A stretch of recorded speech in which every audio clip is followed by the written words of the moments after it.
ఏపీలో నేటి నుంచి 10వ తరగతి పబ్లిక్ పరీక్షలు ప్రారంభం కానున్నాయి. పరీక్షలు ఏప్రిల్ 1 వరకు జరుగుతాయి. ఉదయం 9:30 నుంచి మధ్యాహ్నం 12:45 వరకు 3 గంటల 15 నిమిషాలు పరీక్ష నిర్వహించనున్నారు. ప్రత్యేక పరిస్థితుల్లో 10 గంటల వరకు పరీక్ష కేంద్రాల్లోకి అనుమతిస్తారు. విద్యార్థులు హాల్ టికెట్ చూపించి ఆర్టీసీ బస్సుల్లో పరీక్షా కేంద్రాలకు ఉచితంగా చేరుకోవచ్చు. ఈ ఏడాది 6,40,916 మంది పరీక్షలు రాయనున్నారు. ఇక వీరిలో రెగ్యులర్ అభ్యర్థులు 6,22,074 కాగా ప్రైవేటు విద్యార్థులు 18,842 మంది ఉన్నారు.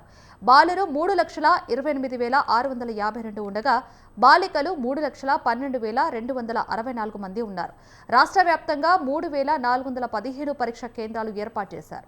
వీటిలో 210 సమస్యాత్మక కేంద్రాలు ఉన్నాయి. పరీక్షల్లో మాల్ ప్రాక్టీస్ జరగకుండా 156 ఫ్లయింగ్ స్క్వాడ్లను ఏర్పాటు చేశారు. ఇదే అంశానికి సంబంధించి మరిన్ని అప్డేట్స్ వీరస్వామి అందిస్తారు ఫోన్ ద్వారా. వీరస్వామి, 10th పరీక్షలు జరుగుతున్న నేపథ్యంలో రాష్ట్ర వ్యాప్తంగా పరీక్షా కేంద్రాలు ఎన్ని ఏర్పాటు చేశారు?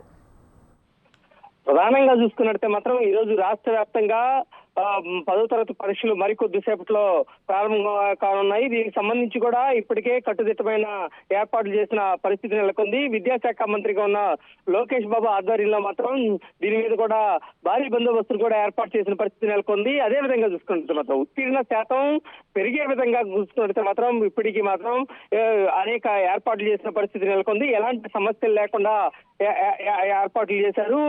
గుంటూరు జిల్లాకు వచ్చేసరికి 149 పరీక్షా కేంద్రాలను కూడా ఏర్పాటు చేసిన పరిస్థితి నెలకొంది. 27,699 మంది విద్యార్థులు కూడా దీనికి ఎగ్జామ్ రాయడానికి సన్నద్ధమయ్యారు. దీంతో పాటు చూసుకున్నట్టు మాత్రం ఉదయం 9:30 నుంచి 12:45 వాటికి ఏదైతే ఉందో ఈ విద్యార్థులు మాత్రం అక్కడ ఎగ్జామ్ ని రాయనున్న పరిస్థితి నెలకొంది. దీంతో పాటు చూసుకున్నట్టే ఎక్కడైతే రాష్ట్ర వ్యాప్తంగా 144 సెక్షన్ కూడా అయిన పరిస్థితి నెలకొంది. వేసవి కాలంగా ఎండ తీవ్రతగా ఎక్కువగా ఉంటుంది కాబట్టి అన్ని కేంద్రాల్లో చూసుకున్నట్టే మాత్రం మజ్జిగ, మంచినీటి వసతి కేంద్రాలను కూడా ఏర్పాటు చేసిన పరిస్థితి నెలకొంది. దీంతో పాటు చూసుకున్నట్టు మాత్రం విద్యుత్ సరఫరా ఎప్పటికప్పుడు మాత్రం అప్రమత్తంగా ఉండాల్సిన అవసరం ఉంది. వేసవిలో ఎక్కువగా విద్యుత్కి అంతరాయం కలిగే అవకాశాలు ఉన్నందున విద్యుత్ శాఖ అధికారులు కూడా ఇప్పటికే అప్రమత్తమైన పరిస్థితి నెలకొంది. అదేవిధంగా చూసుకుంటుంది మాత్రం రాష్ట్ర వ్యాప్తంగా ఉన్న కేంద్రాలయాల వద్ద ఎక్కువగా చూసుకుంటే జిరాక్స్ షాపులు ఉంటాయి. ఆ జిరాక్స్ షాపులను కూడా మూసివేసి అదేవిధంగా మాస్ కాపీకి పాల్పడకుండా మాత్రం కట్టుదిట్టమైన ఏర్పాట్లు చేస్తున్నది. ఇక్కడికక్కడ మాత్రం ఫ్లయింగ్ స్క్వాడ్లు కూడా ఏర్పాటు చేశారు. దీనికి సంబంధించి కూడా అన్ని ఏర్పాట్లు చేసిన పరిస్థితి నెలకొంది. కసరత్తు చేసిన పరిస్థితి నెలకొంది. దీని విషయంలో చూసుకుంటే మాత్రం భారీ బందోబస్తును కూడా ఏర్పాటు చేశారు. ఒకవైపు నుంచి చూసుకుంటే మాత్రం రాష్ట్ర వ్యాప్తంగా ఉత్తీర్ణ శాతం ఎక్కువ అవ్వాలి. ఉత్తీర్ణ శాతం రాష్ట్రంలో కూడా ఏదైతే ఏ జిల్లాకైతే ప్రథమ స్థానం వస్తుందో ఆ జిల్లాకు మాత్రం ఎక్కువగా చూసుకుంటే మాత్రం ఎక్కువగా ప్రోత్సాహం లభిస్తుందని చెప్పేసి ఇటీవల సీఎం చంద్రబాబు నాయుడు చెప్పిన పరిస్థితి నెలకొంది. దీని మీద కూడా చూసుకుంటే మాత్రం ఇప్పటికీ అన్ని కేంద్రాల పాటు కూడా మరికొద్ది సేపట్లో అంటే 9:30కి ఏదైతే ఉందో పరీక్ష ప్రారంభం కానుంది.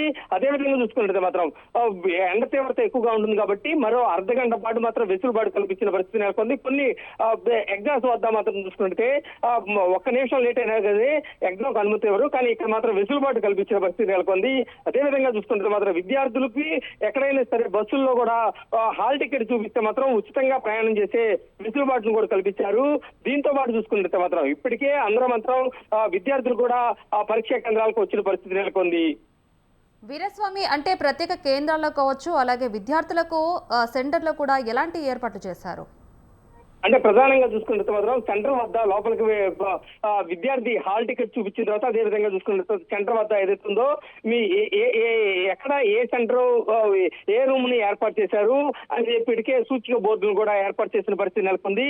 దీంతో పాటు చూసుకున్నట్టే మాత్రం ఎక్కువగా లోపలికి వెళ్ళిన తర్వాత అనుమతి వెళ్ళిన తర్వాత వైద్య సిబ్బంది కూడా అక్కడికి ఏర్పాటు చేశారు. ఓఆర్ఎస్ ప్యాకెట్లు కూడా ఉంచిన పరిస్థితి నెలకొంది.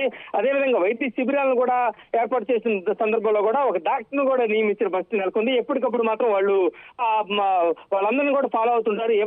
ఏ విద్యార్థి అయినా సరే కొద్దిగా నీరసంగా కనపడినా సరే వైద్య సహాయం అందించేలాగా అదేవిధంగా చూసుకుంటే మాత్రం మంచినీటి వసతిని కూడా కల్పించిన పరిస్థితి నెలకొంది. దీంతో పాటు చూసుకుంటే మాత్రం అధికారులకు ప్రత్యేకమైన కూడా ప్రతిష్టాత్మకంగా ఇప్పటికే మాత్రం ఈ ఎగ్జామ్స్ కండక్ట్ చేయాలని చెప్పి ఇప్పటికే ఉన్నత స్థాయి అధికారులు కూడా ఒక రోజు ముందుగానే అన్ని కేంద్రాలను కూడా పరిశీలించిన పరిస్థితి నెలకొంది. దీనికి సంబంధించి కూడా ఎలాంటి అవాంఛనీయ సంఘటనలు తలెత్తకుండా కూడా ఇప్పటికే అన్ని ఏర్పాట్లు చేసిన పరిస్థితి నెలకొంది. విద్యార్థులకి ఎలాంటి